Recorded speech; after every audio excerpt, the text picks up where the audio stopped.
ओम गजाननं भूतगणाधिसेवितं कपीतजम्बूफलचारुभक्षणं उमासुतं शोकविनाशकारकं नमामि विघ्नेश्वरपादपङ्कजम्।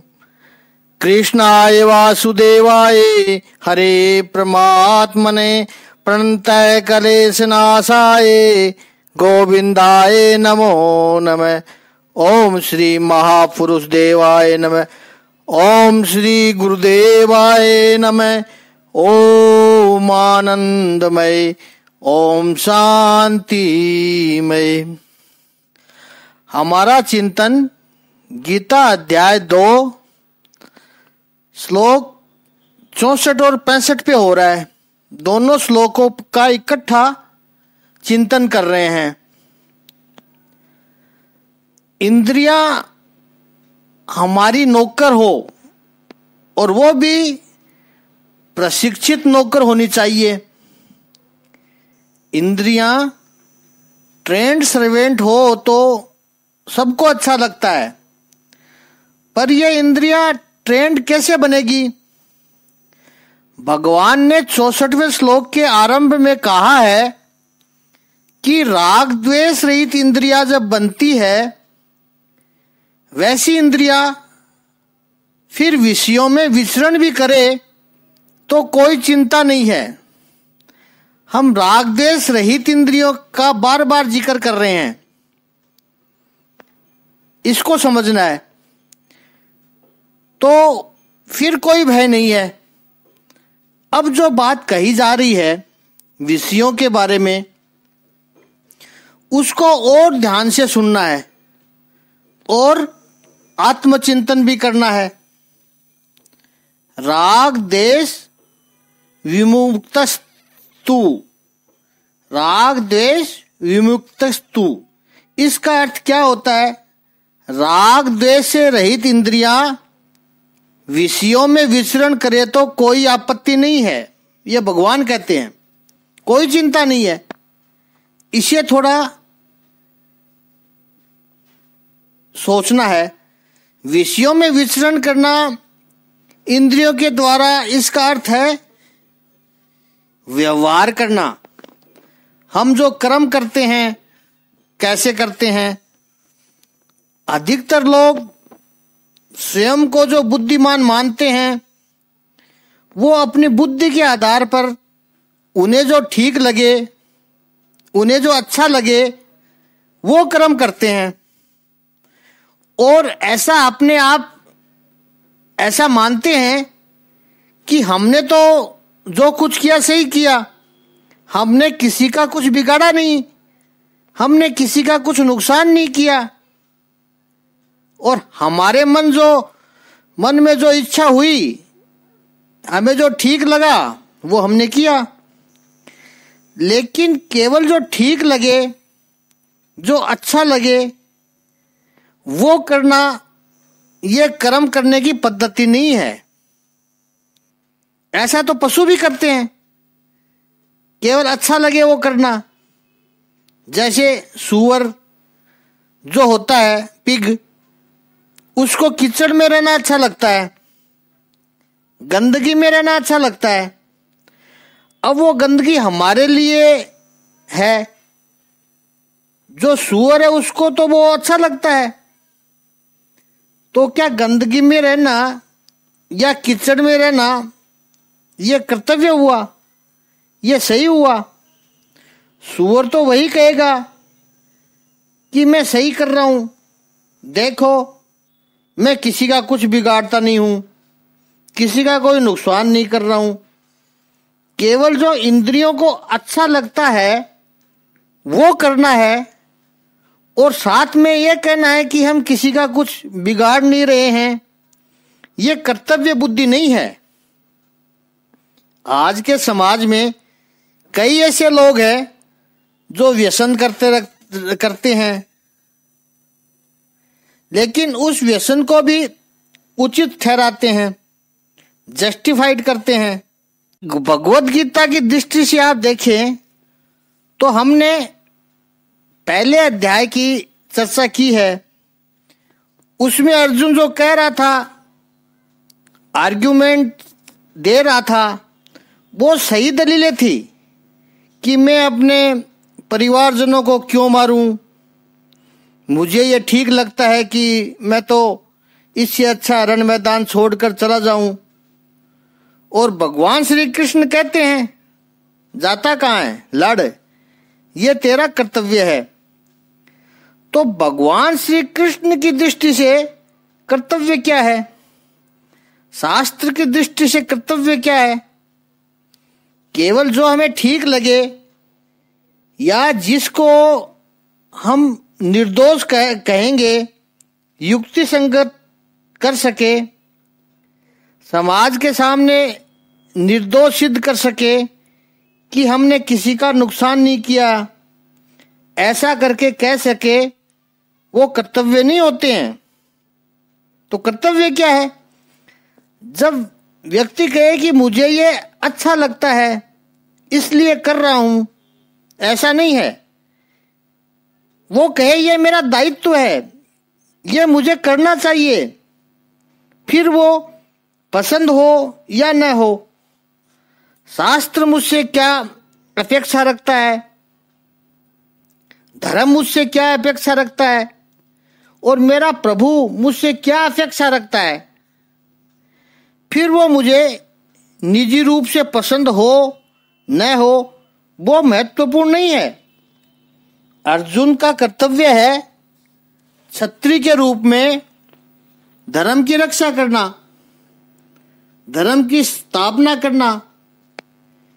यही भगवत गीता का संदेश है, ये तेरा कर्तव्य है। अब तुझे पसंद है नहीं, तेरी मोह आसक्ति, तेरा अपनापन, ये सब अलग रख दे, तेरा कर्तव्य तू निभा। अर्जुन, तेरे कर्तव्य का वहन कर। अब समझते हैं वेदांत की दृष्टि से राग और द्वेष की व्याख्या क्या है। जो हमें पसंद है उसको पकड़ने की वृत्ति है, यह है राग। जो आपको पसंद नहीं है वो द्वेष है। और यही तो होता है, किसी भी विषय, व्यक्ति, विचार, या तो उसके प्रति आप आकर्षित होते हो या फिर उससे दूर भागते हो। राग और द्वेष, इसी से प्रेरित होकर के सारे कर्म होते हैं। जब तक कर्म राग और द्वेष से होंगे तब तक व्यक्ति इंद्रियों का मालिक नहीं हो सकता है, वो इंद्रियों का गुलाम ही बना रहेगा। क्योंकि राग द्वेष तो इंद्रियां और मन करते हैं। भोजन का पदार्थ मुंह में रखा तो जीभ कहेगी कि यह स्वादिष्ट है, और लाओ, फिर लाओ, तो ये राग हो गया। या यह पसंद नहीं आया, अनुकूल नहीं आया, मत खाओ, थाली में से निकाल दो, फिर से कभी मत बनाना, यह द्वेष हो गया। ये इंद्रियों के गुलाम हुए। यदि हमारे जीवन की सारी प्रवृत्तियां केवल राग द्वेष के कारण होते रहेंगे तो इसका अर्थ है हम इंद्रियों के गुलाम होकर फिर रहे हैं। भगवान ने सबसे पहले यही कहा है कि राग द्वेष से रहित कर्म होंगे, अर्थात मैं वही कर रहा हूं जो मेरा कर्तव्य है, और जो मैं नहीं कर रहा हूं उसे मुझे नहीं करना चाहिए। राग द्वेष से नहीं, कर्तव्य भाव से हुआ। और कर्तव्य भाव से जो व्यक्ति काम करता है, जिसकी इंद्रियां कर्तव्य भाव से प्रवृत्ति करती है, वह इंद्रियां राग द्वेष से रहित हो जाएगी। ऐसी इंद्रियां फिर संसार में विषयों में घूमती रहे, जहां भी जाएगी, कर्तव्य बुद्धि से जाएगी। ऐसी इंद्रियां कभी भूल कर ही नहीं सकती है, इसको समझना है। जीवन में यह तय करना है कि हम जो कर्म करेंगे वो इंद्रियों के राग द्वेष के कारण, इंद्रियों के आग्रह के कारण नहीं करेंगे। हमारे जो कर्म होंगे वो कर्तव्य कर्म होंगे। ऐसा व्यक्ति कभी गलत काम कर ही नहीं सकता है। वो जो भी करेगा वो अच्छा ही करेगा, क्योंकि वो कर्तव्य बुद्धि से कर रहा है। ऐसा व्यक्ति विधेय आत्मा है। वो प्रसाद को यानी प्रसन्नता को पाएगा।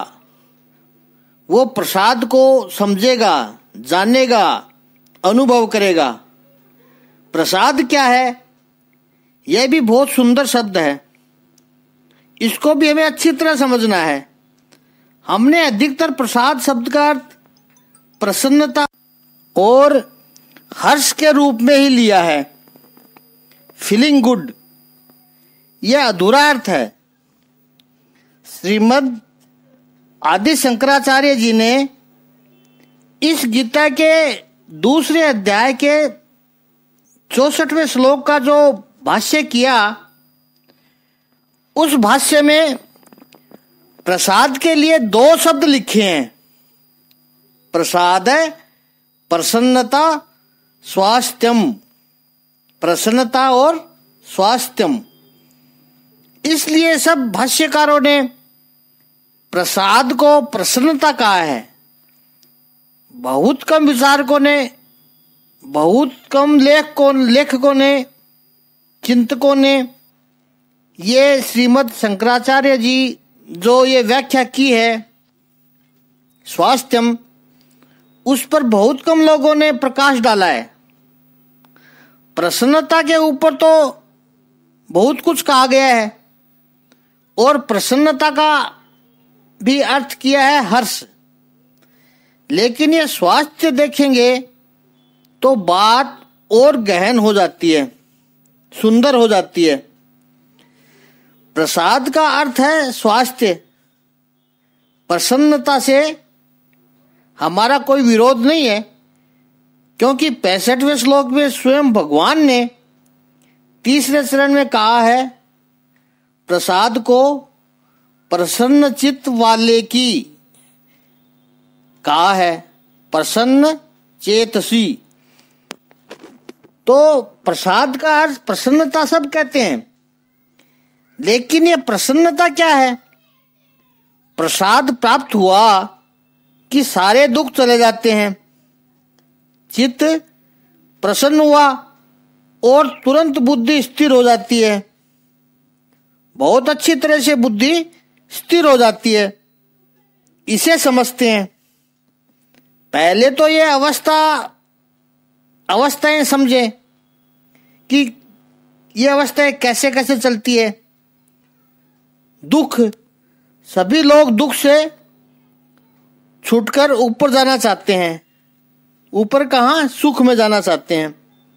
तो दुख से सुख हुआ, और सुख से भी ऊपर की स्थिति है हर्ष,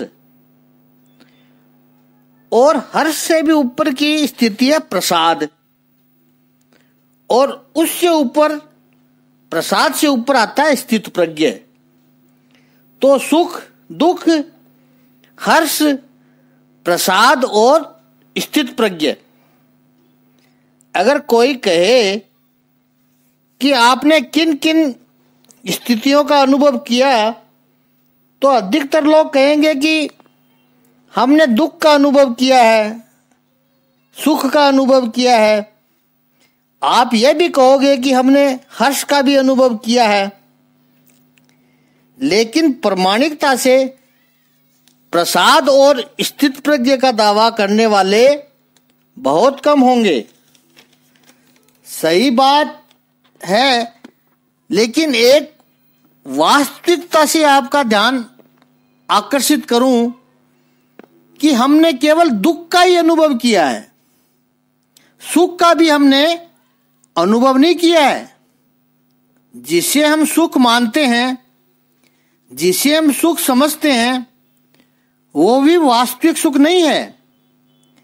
इसलिए भगवत गीता के 8वें अध्याय अक्षर ब्रह्म में 15वें श्लोक में भगवान श्री कृष्ण ने एक बहुत बड़ी सूचक बात कही है। इस संसार को प्रभु ने दुखालय कहा है, लेकिन अशाश्वत है। संसार का दुख भी शाश्वत नहीं है, टेम्परेरी है। प्रभु ने संसार को सुखालय क्यों नहीं कहा, दुखालय कहा है? थोड़ा सावधान होकर के सुनना है। हमने केवल दुख का अनुभव किया है। हम जिसे सुख कहते हैं वो भी वस्तुतः सुख है क्या, इस पर भी गौर करना है। भर्तृहरि जी ने वैराग्य शतक में एक बहुत सुंदर श्लोक लिखा है। इसी श्लोक का संदर्भ लोकमान्य तिलक ने गीता रहस्य ग्रंथ में भी दिया है कि हम जिसे सुख समझते हैं वो क्या वस्तुतः सुख है? क्या वास्तव में वो सुख है? हम सुख किसे समझते हैं? भर्तृहरि जी कहते हैं हम जिसे सुख कहते हैं वो वास्तव में सुख नहीं है। वो मूल रूप से दुख का नाश करना है। दुख को दूर किया, उसको हम सुख समझते हैं। भर्तृहरि जी ने उदाहरण भी दिया है।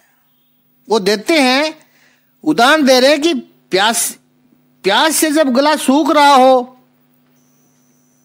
उस समय कोई आपको एक शीतल मधुर जल का गिलास दे दे और पी लो तो आप कहोगे सुख मिला है।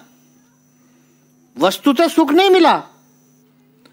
वस्तुतः प्यास की जो पीड़ा थी वो दूर हुई है, और वो प्यास की पीड़ा दूर हुई, उसको आपने कहा कि सुख मिला मुझे। पानी पीने से, एक गिलास पीने से सुख मिला तो मैं आपको घड़ा भर के दूं, पी जाओ, सुख ही सुख मिलेगा। आप 2-3 गिलास पियोगे, फिर कहोगे अब नहीं, अब ये पानी दुख दे रहा है। इसका अर्थ है कि पानी पीने से सुख नहीं मिला। पानी पीने से प्यास की जो पीड़ा थी, वो दुख की, वो पीड़ा का खात्मा हुआ है। उसको हमने कहा सुख है। हम विपरीत अर्थ करते हैं। भूख लगी, वो भी तो एक पीड़ा है। और किसी अच्छे अच्छे व्यंजन जब आपके सामने रख दिए गए हो, आपने वो पाए और आप कहोगे सुख मिला, तो फिर खाते ही रहो तो सुख नहीं मिलेगा। आपको भूख लगी थी और भूख की पीड़ा दूर हुई, उसको आपने कहा सुख मिला। लॉजिकली वेदांत कितना भीतर तक जाता है, इसको हम समझ रहे हैं। पूरे जीवन का विचार करो तो यह पता चलेगा कि जिसे हम सुख कहते हैं वो वस्तुतः सुख है ही नहीं। वो तो वस्तुतः कोई न कोई पीड़ा दूर हुई है, और उसको हम कह देते हैं सुख मिला। तो सुख का भी अनुभव हमें नहीं मिला है। कामाग्नि जल उठी तो आपने पत्नी को आलिंगन किया तो सुख मिला? नहीं, वो कामाग्नि की पीड़ा थी, वो शांत हुई। भर्तृहरि जी कहते हैं तुम जो अभी तक सुख मानते रहे हो वो तो सुख है ही नहीं। दुख को दूर हटाया तो सुख कहां पाया आपने? आपने तो दुख को दूर हटाया है। जिस जिस चीज को हम सुख मानते रहे, किसी चीज को, किसी व्यक्ति को, धन को, संपत्ति को, सत्ता को, वो सुख नहीं था। वो केवल पीड़ा को दूर किया। बचपन में छोटे से गांव में अभावों में जिए, बाहर निकले, व्यापार किया, पैसा कमाया, सब सुविधा इकट्ठी कर ली और कहा अब सुख मिला। सुख नहीं मिला, बचपन के अभाव को खत्म किया है, बचपन की पीड़ा का निवारण किया है, उसको आप समझने लगे हैं कि सुख मिला। इसलिए आपको पता है कि जब संपत्ति भी अधिक हो जाती है तो वो भी दुख बन जाती है। इसलिए विश्व का इतिहास देखो, मानवता का इतिहास देखोगे तो कितने ही लोग ये संपत्ति प्रतिष्ठा छोड़कर चले गए। यदि उसमें सुख होता तो क्यों छोड़कर जाते। तो जिस दरिद्रता को, जिस गरीबी की पीड़ा दूर करने के लिए संपत्ति कमाई, उस वक्त हमें लगा कि सुख मिला, और एक समय ऐसा भी आता है कि वो सुख का साधन हमने माना था, वो संपत्ति भी दुख का साधन बन जाती है।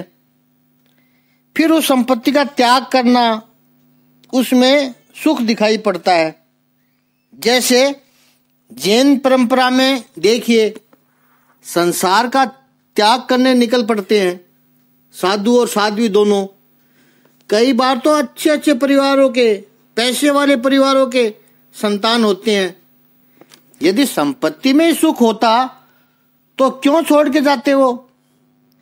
लेकिन उन्हें लगा कि ये सुख नहीं है, इससे अलग सुख है, इससे बेहतर कोई और ही सुख है, उसकी खोज में निकलते हैं। हमारे यहाँ सनातन परंपरा में जो संन्यास की अवस्था है, संन्यास आश्रम अंतिम है, जीवन भर जो इकट्ठा किया उसको छोड़कर केवल नित्यानंद की प्राप्ति के लिए चल पड़ता है, वो सन्यासी है। अब सुख क्या है वो भी हमें पता न हो तो हर्ष, प्रसाद और स्थित प्रज्ञ, तो ये तो बहुत ऊंची बातें हैं, ये तो बहुत ऊंची अवस्थाएं होती है। पहले तो हम सही सुख क्या है उसे जाने, वास्तविक सुख क्या है उसका पता चलना चाहिए। फिर प्रसाद जो श्रीमद् आदि शंकराचार्य जी ने अपने भाष्य में कहा, प्रसन्नता और स्वास्थ्यम। स्वास्थ्य शब्द का भी हम बहुत मर्यादित अर्थ करते हैं। स्वास्थ्य को हम केवल फिजिकल हेल्थ को ही लेते हैं, तबीयत अच्छी हो बस। स्वास्थ्य में दो बातें आती है, शरीर की स्वस्थता और मानसिक शांति। मन की भी स्थिरता और प्रसन्नता, वो स्वास्थ्य है। दूसरे अध्याय के 48वें श्लोक में भगवान श्री कृष्ण ने जो कहा था, समत्व योग उच्यते, समता, इकोनोमिटी, वो स्वास्थ्य है।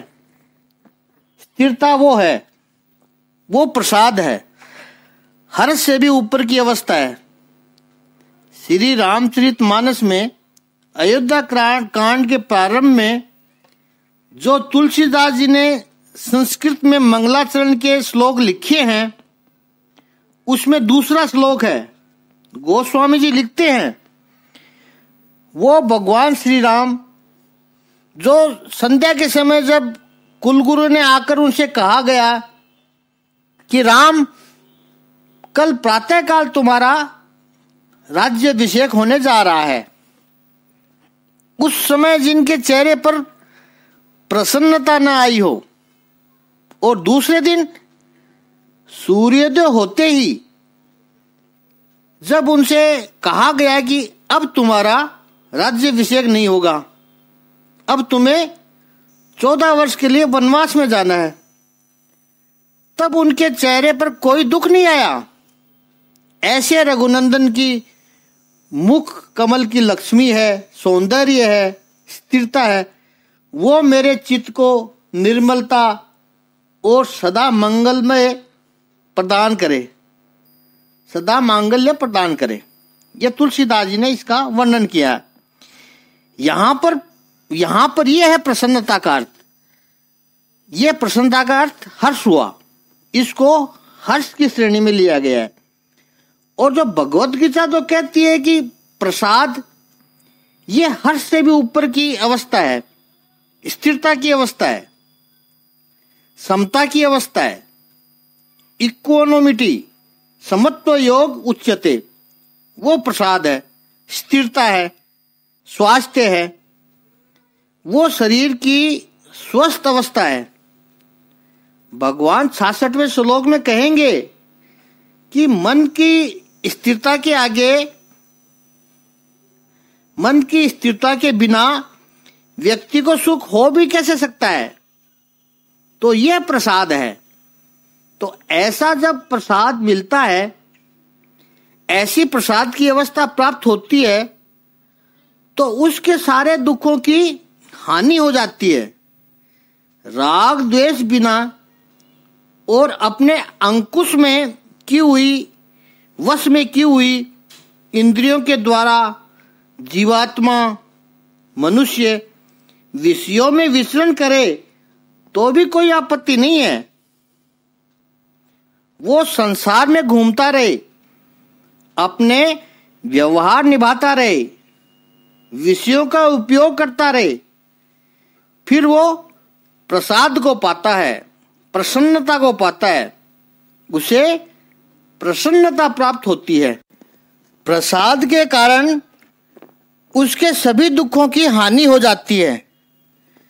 मन की अगर स्थिरता चाहिए, मन का स्वास्थ्य चाहिए और मन स्वस्थ रहे, तो शरीर का स्वास्थ्य तो अपने आप ही ठीक हो जाता है। हमारा तो ये अनुभव है कि मन यदि स्वस्थ हुआ तो शरीर में छोटी मोटी पीड़ा हुई तो भी उसकी कोई चिंता नहीं है। वो तभी होगा जब राग द्वेष के बिना इंद्रियों को वश में करके हम विषयों में विचरण करें। इंद्रियों का उपयोग करना पड़ेगा, क्योंकि संसार में जब तक है तब तक विषय सामने आते रहेंगे और विषयों के साथ संबंध बनेगा ही। आप ये नहीं कह सकते कि मैं विषयों के साथ संबंध बनाना नहीं चाहता हूं। ये लॉजिकल बात नहीं है। ये बहुत लंबी दूर तक जाने वाली बात नहीं है। विषय से संबंध बनेगा। कोई कहते हैं हम कंचन कामनी के हाथ नहीं लगाते, स्त्रियों को दूर करो, हमारे सामने मत लाने दो। हम किसी का खंडन मंडन नहीं यहाँ कर रहे हैं, लेकिन क्या यह सभी के लिए संभव है? संसार और संसार के व्यवहार चल पाएंगे ऐसा करेंगे तो नहीं चल पाएंगे।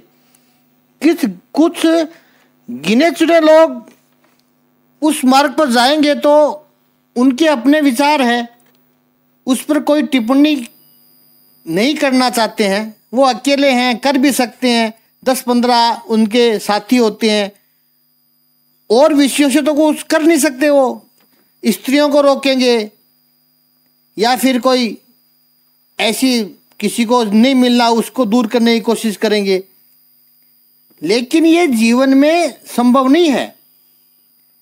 इंद्रियां भी भगवान ने दी हुई है और विषय भी चारों तरफ है, तो यह व्यवहार तो बनेगा ही। इंद्रियों और विषयों का संयोग होगा ही। हमारे पास केवल एक ही रास्ता है, वो व्यवहार कैसा बनाए न बनाए ये विकल्प नहीं है। व्यवहार कैसा बनाए केवल एक ही विकल्प है।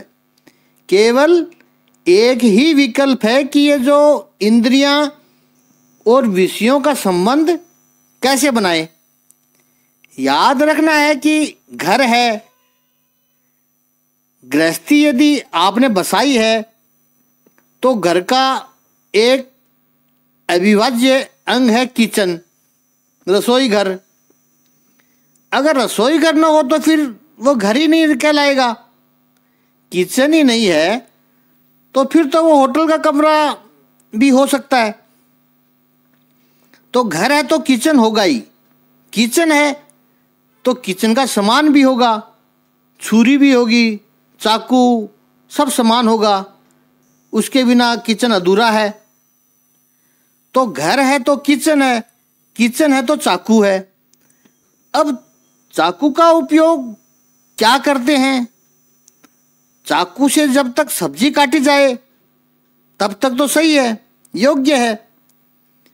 लेकिन परिवार में दो सदस्यों के बीच में कोई विवाद हो गया, लड़ाई हो गई, और कोई किचन में चला जाए और चाकू उठा ले, एक दूसरे पर हमला करने के लिए आतुर हो जाए, तो क्या यह चाकू का सही इस्तेमाल हुआ?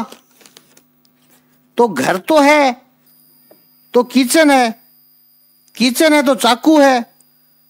तो हम ये नहीं कह सकते कि चाकू किचन में नहीं होना चाहिए, हम नहीं रखेंगे। चाकू तो मात्र एक दृष्टांत है। हमें यह सीखना है, ये हमारा दायित्व है। चाकू से सब्जी कटे तब तक ठीक है। अगर चाकू से किसी का गला काटने, हाथ पैर काटने के लिए आतुर हो जाए तो वो गलत है, अयोग्य है। ठीक ऐसे ही संसार में यदि हम है तो विषय हैं, विषय है तो इंद्रियां भी है। संसार में हम आए हैं तो हमारे पास इंद्रियां हैं, संसार में हम आए हैं तो विषय भी है। तो इंद्रिय और विषय का संयोग तो होगा ही। अब प्रश्न यह है कि आप संयोग कैसा करते हैं? इंद्रियों को राग द्वेष रहित रख करके विषयों से जब तक आप संबंध करते हैं, व्यवहार करते हैं, तब तक कोई चिंता नहीं है। ये भगवान कहते हैं। ये बिल्कुल चाकू से सब्जी काटने जैसी सात्विक प्रक्रिया है, सात्विक बात है। राग द्वेष रहित इंद्रियों का विषयों से संपर्क रखना है। जिस दिन इंद्रियों को राग द्वेष ग्रस्त कर दिया और फिर विषयों के साथ संपर्क में आने लगी, उस दिन समझना कि अब चाकू से एक दूसरे के हाथ पैर काटने की प्रक्रिया शुरू हो गई है। तब फिर प्रसाद नहीं रहेगा, तब वो प्रसाद नहीं हो सकता, स्वास्थ्य नहीं रह सकता, मन की स्थिरता नहीं रह सकती है, मन क्षोभ रहित नहीं रह सकता है।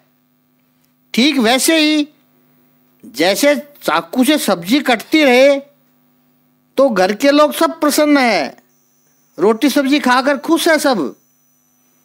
लेकिन यही चाकू एक दूसरे के हाथ पैर काटने पर तुल जाए तो घर में शांति नहीं रह सकती है, घर में प्रसन्नता नहीं रह सकती है, और घर में स्वस्थता भी नहीं रह सकती है। तो ये हमारा दायित्व है कि चाकू को जो उसका सात्विक उपयोग है वही तक सीमित रखें, उसको राग द्वेष में न ले जाएं। और वह जब प्रसन्नता आएगी तो उसके सारे दुखों की हानि हो जाती है। हमारा तो पूरा जीवन दुख के आधार पर ही टिका हुआ है। दुख, और इस दुख को दूर करने के जो उपाय करने पड़ते हैं उसे में हमारी शरीर की शक्ति, हमारा समय, हमारा बुद्धि सब पूरा का पूरा उसमें ख़त्म हो जाता है। और वो दुख जब थोड़ा थोड़ा दूर होता है तो हम समझते हैं वाह वाह सुख हुआ, अच्छा लग रहा है। केवल समस्या को दूर करना, उसी को हम जीवन का पुरुषार्थ समझते हैं, उसी को हम सुख समझते हैं। ये भर्तृ चिंतन है, वैराग्य शतक में भर्तृहरि जी ने ये चिंतन किया है, वही हम यहाँ कर रहे हैं। अब भगवत गीता कहती है कि दुखों को खत्म करने का प्रयत्न तो मनुष्य निरंतर करता रहता है, वही हमारे जीवन भर की प्रवृत्ति हो जाती है, लेकिन उसमें हम कभी भी पूर्णतः सफल नहीं हो पाते हैं। हमारा सुख है कि दुखों को हटाना, तो ये मिशन कभी भी पूरा नहीं हो सकता है, यह सतत प्रक्रिया चलती रहती है। इसीलिए तो कई लोग 50 वर्ष के बाद में व्यक्ति थक जाता है, कहता है क्या यही जीवन है, फिर उसके लिए जीवन एक सजा सा बन जाता है। निराशावादी की बात कर रहे हैं, आशावादी की बात नहीं है। आशावादी के लिए तो 90 साल की उम्र भी उसका जीवन पूर्ण रस से भरा होता है, लेकिन निराशावादी का जीवन तो 50 साल में उब जाता है वो जीवन से। जब प्रसन्नता आती है, राग द्वेष रहित, राग द्वेष रहित, यह सिद्धांत अति महत्वपूर्ण है, इसलिए इसको बार बार दोहरा रहे हैं ताकि हमारे मन में वो स्थिर हो जाए। हम बार बार कह रहे हैं राग द्वेष रहित। जब हम विषयों के साथ व्यवहार करते हैं तब प्रसन्नता, स्थिरता, प्रसाद प्राप्त होता है। भगवत गीता में भगवान श्री कृष्ण कहते हैं कि ये प्रसाद जब प्राप्त होता है तो सभी दुखों की हानि हो जाती है। सर्व दुखानाम, एक झटके में सारे दुख चले जाते हैं। अब दुख चले जाते हैं, इसका अर्थ क्या भक्तों के जीवन में दुख नहीं आते? भक्तों की बायोग्राफी पढ़िए आप, भक्तों का जीवन का चिंतन कीजिए तो पता चलेगा कि उनको तो जीवन में काफी दुख थे, हानि हो जाती है। इसका अर्थ भक्त को अब दुख कष्टमय नहीं लगता है, पीड़ा नहीं देता है। दुख तो होते हैं उनके जीवन में, लेकिन वो कष्ट नहीं देते हैं, पीड़ा नहीं देते हैं। दुख तभी तक दुख है जब वो आपको पीड़ा देता है। जिस क्षण दुख से पीड़ा आनी खत्म हो गई तो फिर वो दुख नहीं रहता है। जैसे एक व्यक्ति ने चमड़े के जूते लेकर आया बाजार से, जूते पीछे एड़ी के पास से काट रहे हैं। शुरू में कई नए जूते काटते हैं, वो लंगड़ा कर चल रहा है, आह निकल रही है। ऑफिस वाले कहने लगे तू इतनी पीड़ा क्यों सहन कर रहा है, या तो थोड़े बड़े जूते ले ले या फिर पीछे जूते पर तेल लगा ले ताकि वो सॉफ्ट हो जाएंगे और काटेंगे नहीं। उसने कहा भैया मुझे ऐसा कुछ भी नहीं करना है। दोस्त बोले क्यों नहीं करना चाहता? उसने कहा कि ये जूते की पीड़ा दिन भर सहन करता हूँ और घर जाकर वो जूता निकालता हूँ और जो आराम मिलता है, सुख मिलता है, उसके बाद पत्नी चाहे कितनी भी झिकझिक करती रहे, बोलती रहे, वो दुख लगता ही नहीं है। जब जूते के दुख की पीड़ा जब शांत हो गई तो इतना सुख मिलता है कि पत्नी का बोलना भी बुरा नहीं लगता है। एक पीड़ा जो दूर हुई तो इतनी शांति हुई कि अब दूसरी पीड़ा दिखती ही नहीं है, लेकिन दूसरी पीड़ा तो है। तो प्रसाद की स्थिति जब आती है, जब सारे दुखों की हानि हो जाती है, सभी दुख चले जाते हैं, प्रसाद की स्थिति आती है, तब सारे दुखों का अंत हो जाता है। हम सभी का अनुभव है कि संसार में दुख दूर करने पड़ते हैं, एक बात है। अलग दुखों को दूर करने के लिए अलग अलग प्रक्रिया होती है, ये दूसरी बात है। और तीसरी बात है, दुख दूर भी होते हैं तो वो टेम्परेरी होते हैं। और चौथी बात क्या है? वो बात है अमुक दुख दूर हो गए तो फिर नए दुख निर्माण होते हैं, या वो दुखों को जो दबा दिया था आपने वो ही वापस उठकर आते हैं। ये 4 बातें सिद्धांत है, पक्का करना है इनको। संसार में दुख ही है, दुख दूर करने का प्रयास करना पड़ता है। हर एक दुख के लिए अलग अलग कोशिश करनी पड़ती है, दुख दूर करने के लिए अलग अलग कोशिश करनी पड़ती है। और दुख दूर हो तो वो टेम्परेरी होते हैं और नए नए दुख आते रहते हैं। ऐसे दुख आते हैं जिनके बारे में कभी आपने सोचा भी ना होगा कि हमारे जीवन में ऐसा भी हो सकता है। वैसे दुख आते रहते हैं। यहाँ पर भगवान श्री कृष्ण कहते हैं कि प्रसन्नता जब मिले, प्रसाद जब मिले, प्रसाद जब प्राप्त हो, तब सर्व दुखानां हानिरस्यो उपजायते। सर्व दुखानां हानिरस्यो उपजायते। सब दुखों का नाश हो जाता है।